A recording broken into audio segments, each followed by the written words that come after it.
What's going on YouTube? It's Teej back again with another video, and today I'm giving you my Week 3 updated NFL Power Rankings. Excited to talk about this past weekend of football. Hopefully you're excited to watch today's video. Hopefully you all enjoy it. If you do, please hit that like button. It would help me out a ton. And if you're new to the channel, want more football content in your life, just hit that big red subscribe button.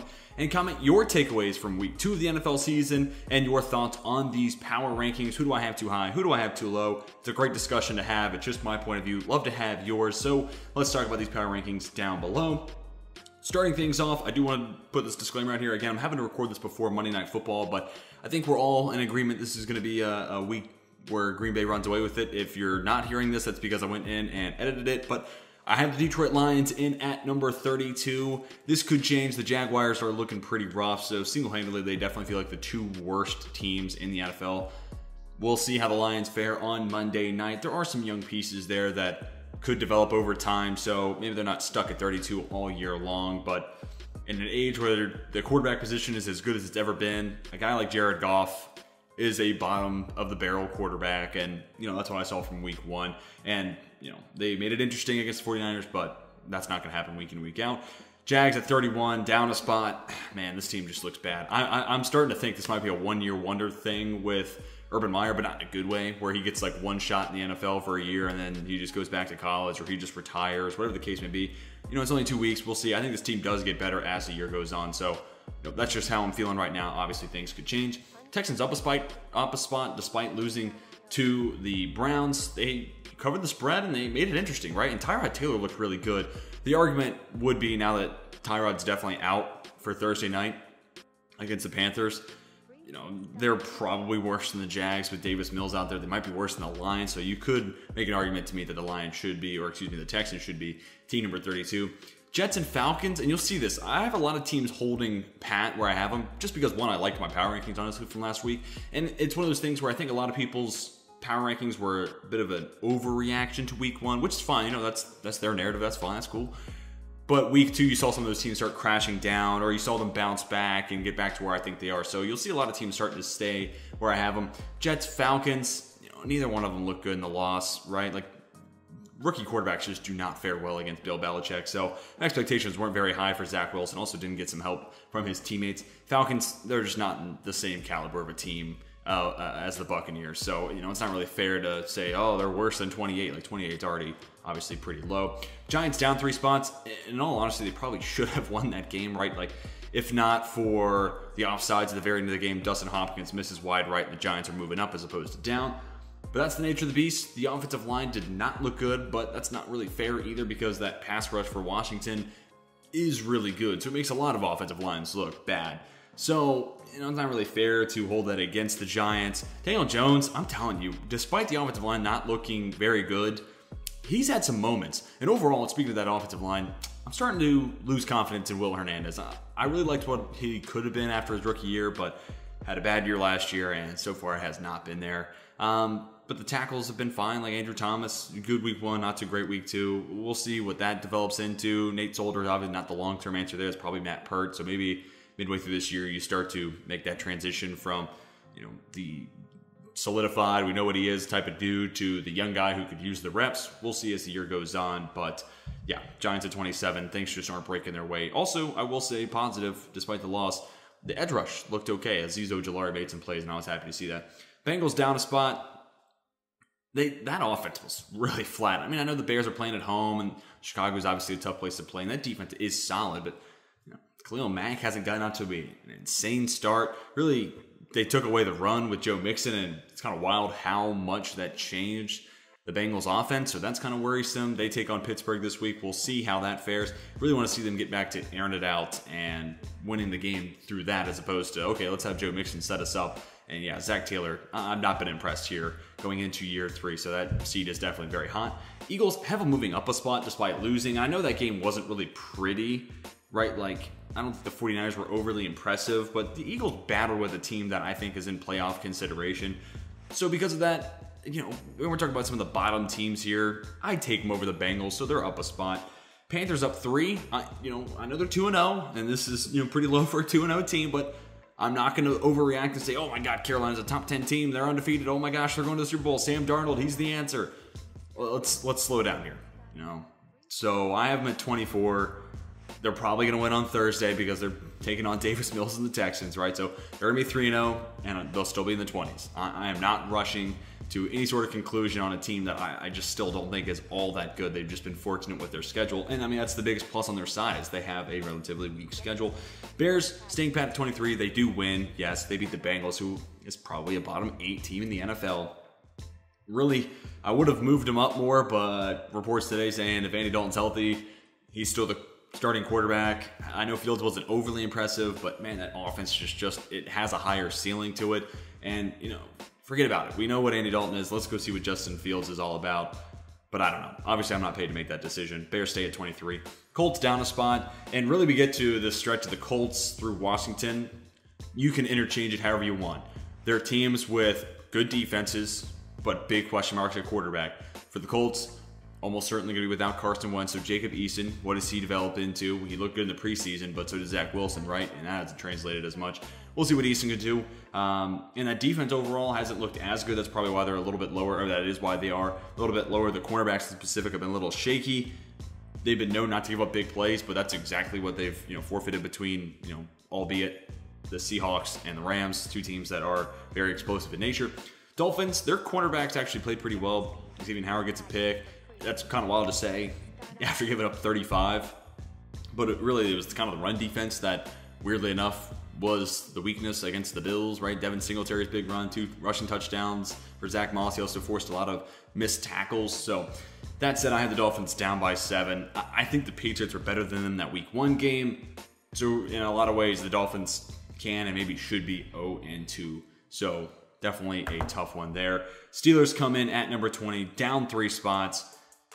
Big Ben throws for almost 300 yards, but it just is not the same. It's more what we saw last year, really, where he just does not look like the same guy. He did take a few more deep shots, so we are seeing him air it out a little bit more compared to last year, but that passing game is just not great. And then also the injury situation is just so worrisome, right? You go into this game against the Raiders, I picked them to win. They're at home. They're always good in their home opener. Obviously losing or being down Joe Hayden and Devin Bush doesn't help. And then you play the final 2.5 quarters, basically midway through the second, you lose Tyson Alualu. He's going to miss some significant time with a knee injury, and TJ Watt with a groin injury. And TJ Watt single-handedly could have been the difference. He was out to a great start in the game. Actually, fun anecdote here. I bought a TJ Watt jersey, and within 10 minutes, he got hurt. Tell me how that happens. I'm bad luck, I suppose. But Steelers defense, I think, is going to be good, especially when all those guys are back and healthy, 4 key starters. But then Deontay Johnson goes down. We don't know the severity of that injury. Big Ben just doesn't look great. Najee Harris, 3.8 yards per carry, but a couple of runs in specific kind of inflated that number, so it doesn't look like they're really running the ball that well. Lots of question marks for the Steelers. Washington football team up a spot. They did win on Thursday night. Got a little bit lucky again with that offside at the end of the game, allowing Dustin Hopkins to have a bit of a redo. The defense got into a slow start, but you could start to feel that pass rush make its presence known. And Taylor Heineke can make some plays, man. Like, I know he's nothing that's going to be your franchise quarterback per se, but the step down from Fitzpatrick to Heineke clearly is not, a step down from, say, Patrick Mahomes to Chad Henne or something like that.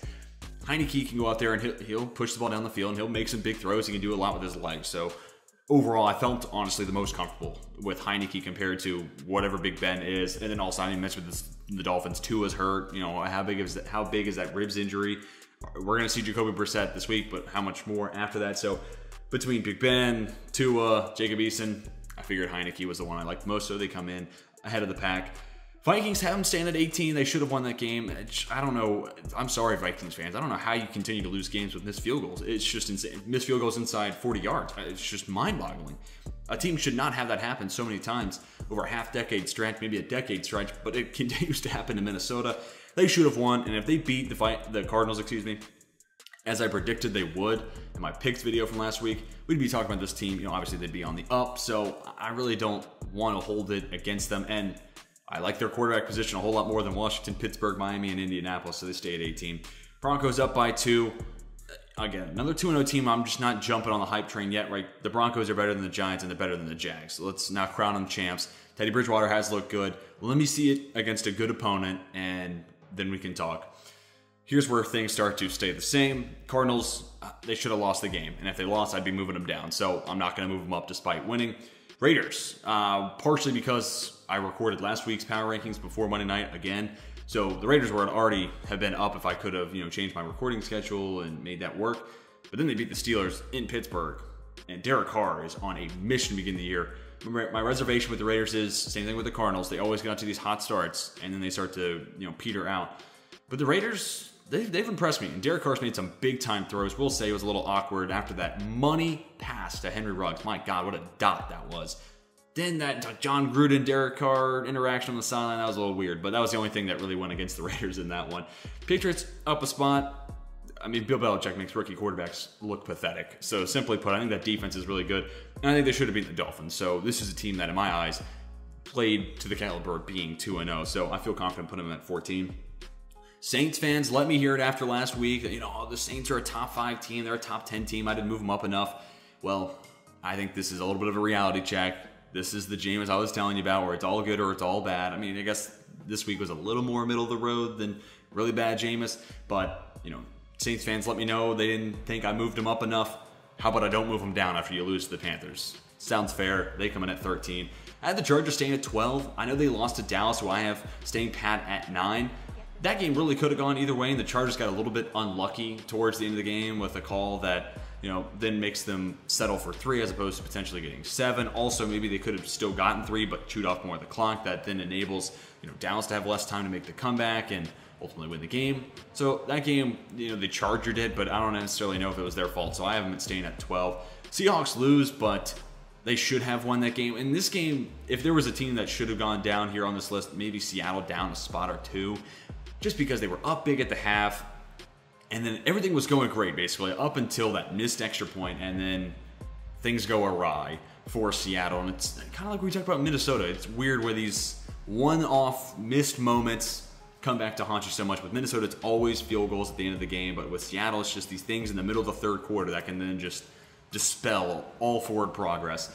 But I still like the Seahawks team, and I don't think they're going to blow big leads in the second half all the time. Pete Carroll wants to run the ball. I don't think he's going to let his team continue to choke leads, especially if he can have Chris Carson be effective in the ground game. Titans beat the Seahawks, so I have them at 10, one spot above. These two teams are pretty evenly matched, and that's probably what made that game so fun to watch. The Titans ultimately won the second half, but the Seahawks dominated the first half, so it works out to a nice equilibrium there. One bad mistake there from Russ, where he basically takes the sack down to the 1-yard line. The punt for Seattle puts Tennessee in a position where they're first down away from a comfortable field goal position. So there's not much he could have done, or there is plenty that Russ could have done to avoid that. But once the punt happens, there's not much Seattle was going to be able to do there. Do like Tennessee. Julio looked really good. Had a touchdown robbed from him, which would have made a difference to one of my fantasy leagues. But that aside, Tennessee back to where I think they are. A lot more play action, so I'm starting to feel more comfortable with them being a top 10 team. Cowboys at 9, they come away with a win, and maybe after week 1, 9 was a little high, so you can count this as, after 2 weeks, essentially, it's kind of, we found the median spot for them. But overall, they beat a good team at LA. I mean, that's impressive. I know there was definitely more Cowboys fans than Chargers fans there, which is something that blows my mind, how the Chargers still continue to struggle with that, especially when it feels like everybody and their moms talking about how the Chargers are a dark horse this year. Everybody seems to be a Chargers fan except for people in LA. Anyways, Cowboys beat a good team on the road, get to 1-1. I feel comfortable with them being at 9.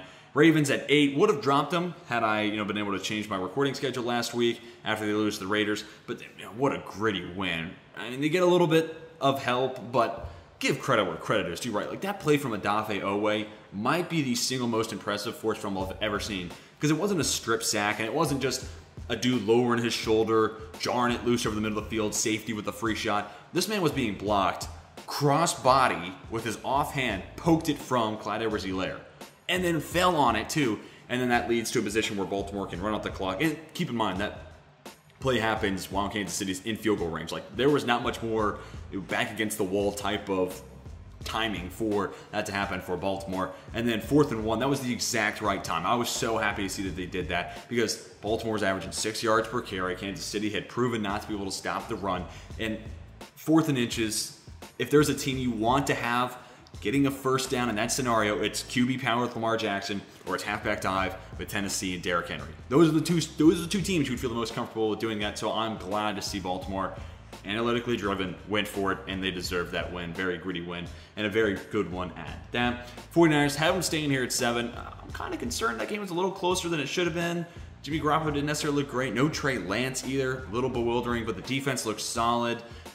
I know the cornerback group can be a little bit of a concern for sure, and Philadelphia didn't necessarily take advantage of that, but the front 7 continues to play really, really well, and you know, they found a way to win it late, and that's the mark of a good team, right? Finding ways to win, kind of like what we talked about with Baltimore, you know, playing to win as opposed to playing not to lose, definitely the case with the Ravens. And then the 49ers, similar but different, they just found a way to win as opposed to blundering it late like their division rival, Seattle.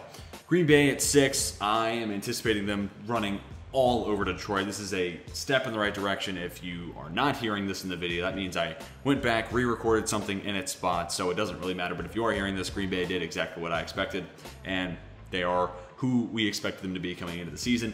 I got the Bills holding tight here at 5. Josh Allen, you know, got back sort of. I know the PFF grade and the passing marks weren't insane when it comes to his metrics, but 35 points on the board. The offense was better, and then that pass rush. We've been saying all offseason coming into this year, if this team can just turn pressures into sacks, they can generate a few more productive pass rushes per game, man, this defense could be scary to go along with that offense, and that's what we saw. Part of it's Miami's offensive line continues to be among the worst in the NFL, something they have to address, especially if Tua is going to be your long-term answer at the QB position. He is a guy who's battled a ton of injuries. You have got to protect him. So definitely, you know, the MO moving forward for team building for Miami. And the Bills, give credit where credit is due. They exploited a matchup they should have won, and that deserves some merit. I think the Browns going down a spot. I know they won, but ultimately the way I saw it was I really look at them and the Rams tied for 3rd. The Rams went on the road and won a game against a team that could be in the playoff discussion. Now, I know Carson Wentz didn't necessarily look great, which, you know, Colts fans, hey, told you. I'm not taking victory laps, but I'm just saying. But then also, you know, Wentz gets hurt. So, you know, how much of a road win is it? You know, it was still close, interesting. Versus the Browns, I know they win by double digits, but I felt like they could have done even more in that game to run away from Houston, especially when Tyrod goes down. But either way, think of these two teams basically tied for 3rd. I just swapped them this week compared to where they were last week. And I'm not going to move the Chiefs off at 2. I really thought about moving the Rams up to 2, the Browns at 3, Chiefs at 4, or Chiefs at 3, Browns at 4, calling them tied or whatever. But the Chiefs are just better than the Rams. I'm sorry, they're just better. I know they lost. They shouldn't have, you know, if Clyde Edwards-Helaire doesn't fumble that ball away, they get Harrison Butker in range, and that, you know, seals the deal. Ravens are moving down even more, and we're talking about the Chiefs maybe being the best team in the NFL. So it's interesting how one play can change such a dichotomy of the narrative.